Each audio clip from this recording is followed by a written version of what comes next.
കൊച്ചേട്ടാ, കൊച്ചേട്ടാ എഴുത്ത് കൊടുത്തില്ലായിരുന്നോ? എന്നാലും എന്റെ കൊച്ചെ എന്നോട് ഈ കൊലച്ചത് ഈ ഒന്നും കരുതിയില്ല. എന്ത് പറ്റി കൊച്ചേട്ടാ? എഴുത്തിൽ എവിടെങ്കിലും കമലാസനന്റെ പേരുണ്ടായിരുന്നോ? ആകെ പഴങ്ങഞ്ഞിയായി. എല്ലാം വിശദമായിട്ടാ പിന്നെ പറയാം. എളുപ്പപ്പിക്കോ, പാറക്കുട്ടി വരാൻ സമയമായി. ചേച്ചി വരട്ടെ, അതിനെന്താ? അയ്യോ അയ്യോ, ആരുമില്ലാത്ത അവസരത്തിൽ ഇങ്ങനെ ഞാൻ നിന്നെ എങ്ങനെ പറഞ്ഞ് മനസ്സിലാക്കാൻ? പാറക്കുട്ടിക്ക് സംശയമാ. എന്ത് സംശയം? അതൊക്കെ പിന്നെ പറയാം. തൽക്കാലം സ്ഥലം വിട്ടോ. അയ്യോ അയ്യോ, എന്റെ കണ്ണിൽ എന്തോ പൊടി പോയി. അയ്യോ കൊച്ചേട്ടാ, ഒന്ന് ഊതി തന്നെ. ആകെ അത്ഭുതമായല്ലോ ദൈവമേ. കൊച്ചേട്ടാ ഒന്ന് വേഗം. എന്തൊരു നീന്തൽ കൊച്ചേട്ടാ. അയ്യോ ഒന്ന് ഊതിക്കേ. അയ്യോ അയ്യോ,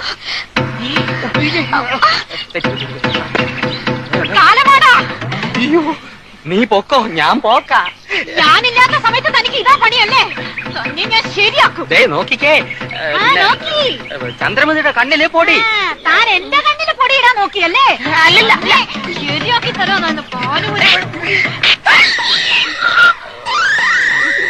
തന്റെ ഭാനുമതിയും ചന്ദ്രമതിയും എല്ലാം ശരിയാക്കി തരാം. എല്ലാം മതിയാളെ എന്നെ കാണിച്ചു തരാം. വാ ഇങ്ങോട്ടും. ഓടിവായോ.